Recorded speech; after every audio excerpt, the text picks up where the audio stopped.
any field, whether it's sports or anything, you want to be wanted.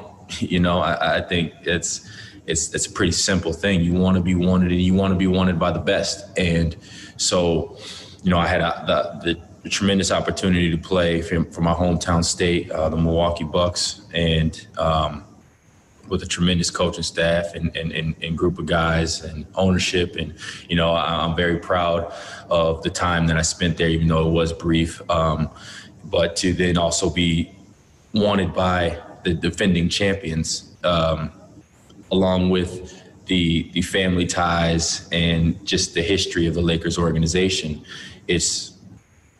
to add that to the fit and style of play. I mean, I'm tremendously excited about the opportunity. And to follow up briefly, their style last year of everybody defending and having guys that could shoot threes in the other end, do you see that your style of play kind of fits right in with that mold? Did that come up when you spoke with Rob and or Frank? I don't think they would have came after me if that wasn't the case. Obviously, I like to pride myself on the defensive side of the ball, and obviously shooting threes is right up my avenue. But I look forward to not only just defending and shooting threes, but playing basketball. Watching the Lakers from a distance and obviously competing against them. There's a lot of ball movement, a lot of player movement, a lot of random situations, stuff that I feel that I really excel in. And an underrated part of my game is playing off the ball. Since college, I haven't been the go-to guy. So I've always had to find ways to play without the basketball. And I've done that my whole life, so that isn't anything new to me. And that's something that I feel that I can provide, with this team in a style in which they already do it. Kyle? Hey, Wes. Kyle Goon with the Orange County Register. Good to see you. Good to see you recover from the bubble. Somewhat. You mentioned the family ties. I know you're probably too young to remember much about your dad's run with the Lakers, but what kind of space does that occupy for you, and how do you kind of view the Lakers differently than other franchises in the NBA? That's kind of a tricky question. I don't know how much you guys know about my story or anything, but my mom raised me. My mom raised me a single parent. My dad and I, we are very much closer than we were growing up. And, as I've gotten older and older, our relationship has continued to grow. And it's something that I'm very proud of, and it's not easy. It's not easy, especially having, a father who played for the Lakers and, won championships and was a amazing player at the University of Wisconsin, my hometown, so I kind of get that question a lot often, but I think now being a father, being a parent, and knowing that, just hearing the stories, my dad sent me a message not too long ago, and he told me that, on my birthday, he signed his contract to become a Laker. And, I've got a picture that I've always had of him in warm-ups. I'm on the court, I'm in an all denim suit, and he's handing me a basketball, in the Forum. And I'm a little bit younger than the age of my daughter is right now. And so just to see everything come in full circle, it's really only God can really write a story like this, and it's not done yet, but it's sentimental. Growing up, Lakers was always one of my favorite teams, the Bulls, Lakers, Eddie Jones is one of my favorite basketball players of all time. Laker roots run pretty deep with me as far as just being a fan growing up, and obviously the ties with my father. Bill Oram. Hey, Wesley. Bill Oram, cover the team for Athletic. Welcome. Good to see you. I'm wondering, you were kind of the first shoe to fall on the start of free agency for this team. Can you kind of take me through what the next couple of days were like for you as you saw the other pieces coming together, and obviously Montrez and Mark, and you can start to really get a sense of what this team was going to be, what your experience of seeing it come together was, and what you think of the way the roster was built. It was amazing. it was really amazing. First with the trade for Dennis, and kind of being one of the first pieces that they wanted to get in line so that they can do the rest of assembling this team. I'm just excited. I'm excited. Like I said, I'm excited to be wanted. I'm excited to be in a situation where I feel like I can showcase most of my game. I'm excited for the opportunity to, try to raise an 18th banner. I'm excited about the opportunity to play basketball at the highest level. I'm excited about everything. And so them putting the team together, it was, I'm ready to go. Obviously this is my office. This is I'm at home. This is my gym. I'm ready to work out as soon as I get off of here with y'all. Like, I'm, for lack of a better word, excited. Alan Sliwa. Hey, Wes, welcome to LA. Alan Sliwa with 710 ESPN. I wanted to just get your thoughts. You mentioned that the organization went after you right away. And just from your perspective, how much did the chance of winning an NBA or competing for an NBA championship, and how much did the opportunity of playing with LeBron and AD and that fit? If you could just kind of talk about what the perspective was from your side. Well, I've always wanted to. Well, I mean, winning is always the number one thing. Winning is always the number one goal. So going into free agency, we had an idea that contenders were going to be the teams that were going to, come after me.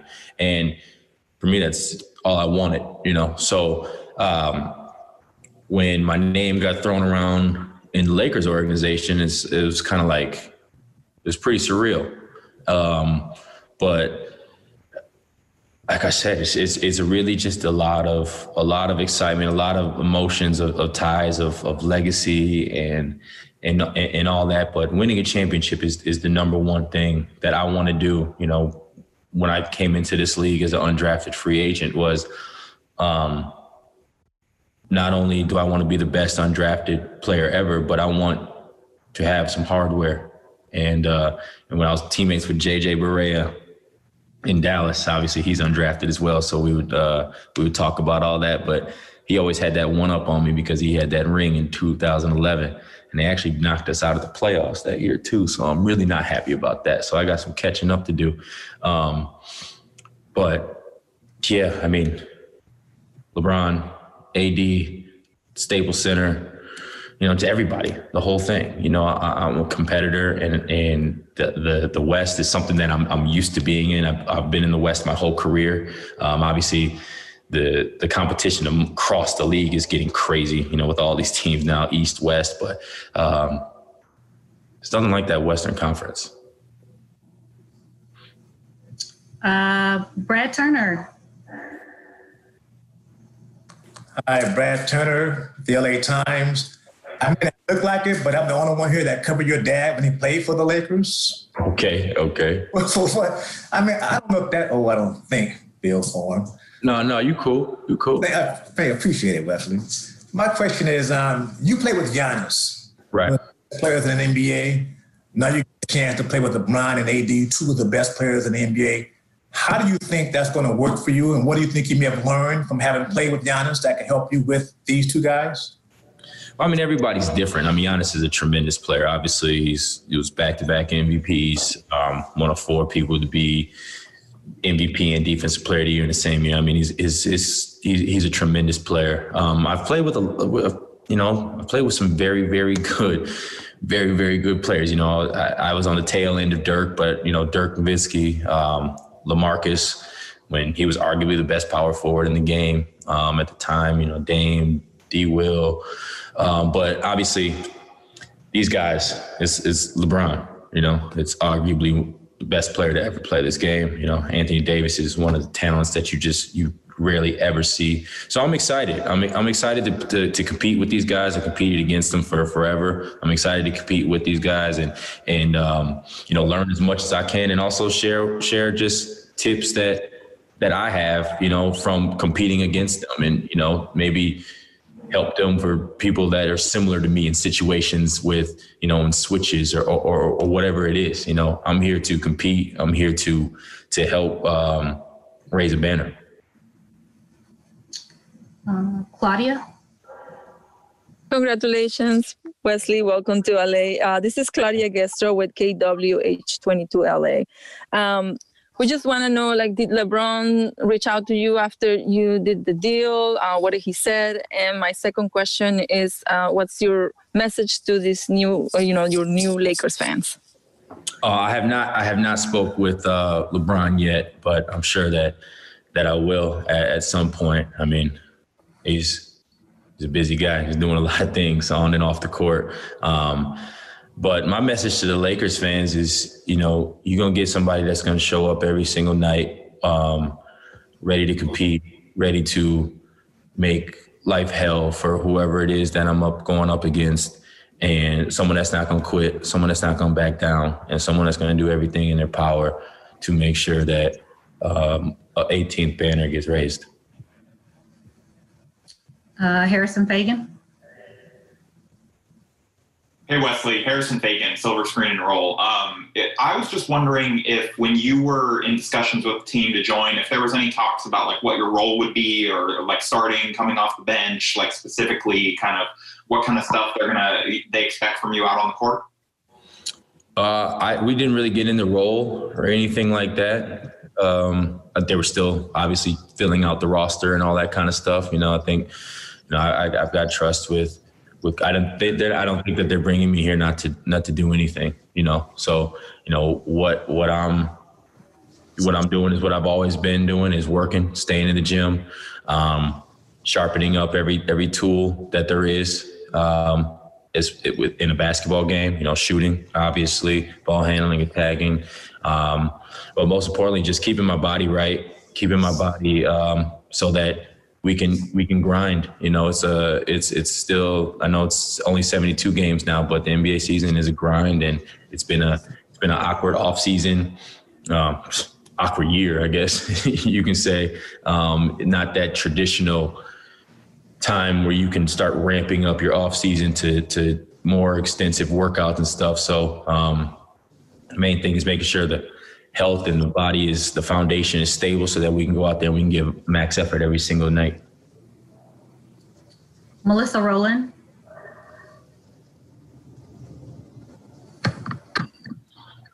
Hey, sorry, I wasn't raising my hand. Okay.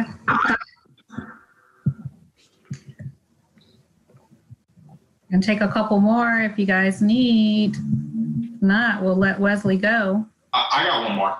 All right.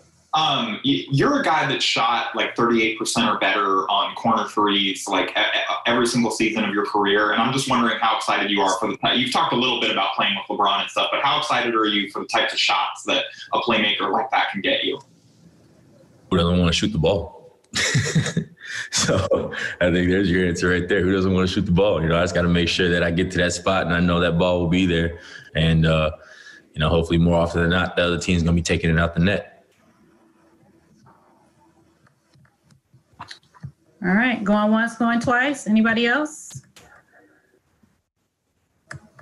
Mike Trudell. Hey, Wesley, last year, Frank Vogel's defense was built a lot on rim protection, and I know that was part of the Bucks' principles with the various shot blockers and just corralling players towards that. How did that enable you to play towards your style in the perimeter, and do you see something like that could be similar? And again, I know this will all get sorted out in training camp, but what did you see that could work there for the way you like to play on the perimeter? Well, I saw a lot of adjustments, obviously protecting the rim, guarding the three and protecting the rim are the most important things, and keeping people off the foul line. That's the way that the NBA is trending right now: threes, foul line, basket.